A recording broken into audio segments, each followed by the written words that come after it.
दीर्घ 3 वर्ष पर अनुगुल जिले में खनिज पांठी ट्रस्ट बोर्ड बैठक आज अनुष्ठित हो जाइए।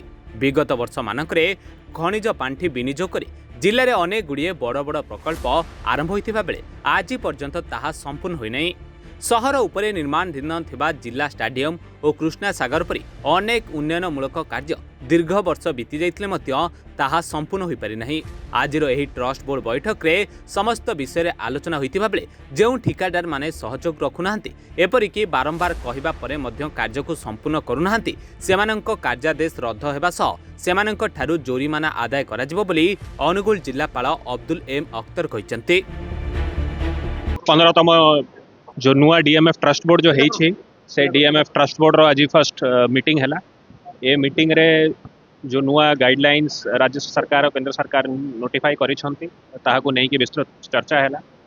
जिल्लार 225 जीपी भितर 170 जीपी एवं खनि प्रभावित अंचल भितर जाउछंती जोठी कि डायरेक्टली इनडायरेक्टली अफेक्टेड भितर अछंती। सेइठिरे priority sector and non priority sector मिसाई करी आमे पाखापाखी आमर वर्षर एबे कलेक्शन ऑलमोस्ट 500 करोड़ रो होउछि डीएमएफ रे।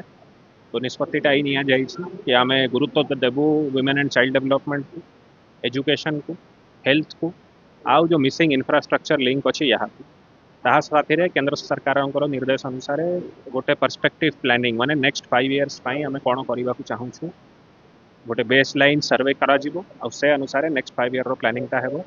ये डीएमएफ ट्रस्ट बोर्ड रे से निष्पत्तिटा निया हिछि। ता साथी रे जो इलेक्टेड रिप्रेजेंटेटिव्स अछंती, पीआरआई मेंबर्स अछंती, ब्लाइंड डिपार्टमेंट्स अछंती, समस्त को कुहा हिछि कि तांकर जो नीड बेस्ड स्कीम सब अच्छी सेटा को संगे संगे वेरीफाई करके आमको पठाइबे।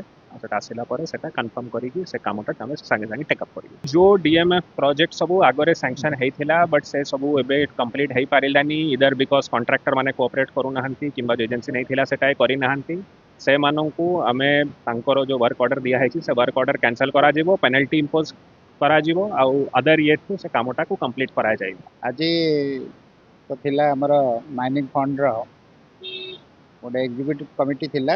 कमिटी रे प्रथम थर पई आठमल्ली कन्स्टिट्यूएंसी कवरेज हेतु हमर 15टा ब्लॉक 15टा पंचायत ता सहित मिसिछि एवं सेति में गोटे खसड़ा तयारी हेछि जहाँ आज डिसीजन हैला जे आमे केते गोटे इंपोर्टेंट सेक्टर को जेमति के education, agriculture, social communication, electricity एगुड़ा को प्रथम फेज रे करिया पई एवं समांतराल भाव सबुटी काम हम से योजना करा कलेक्टर को कहुई 2 मास भितर गोटे खसड़ा तैयारी करेंगे जे जो अंचल से गुड़ा को लेकिन आग को बढ़ा और जो भाई मैंने कहते हैं को तर्जमा करा कौ क्षेत्र में केमती खर्च होता कौ परिप्रेक्षी खर्च होता निश्चित भाव गोटे तर्जमा करा तर्जमार जहाँ निश्चय बाहर अनुसार पुणी डिस्कसन हम नेक्स्ट कमिटी से कलेक्टर को दायित्व दिया। हाँ गोटे कम तो आम आवश्यकता थिला जोटा आम करूँ बिकज आठमल्ली अलग किसी खनि खदान नाला कि अलग सोर्स किसी नाला इनकम तो बर्तमान ये आलोकेशनटा आम बहुत गोटे कम दब।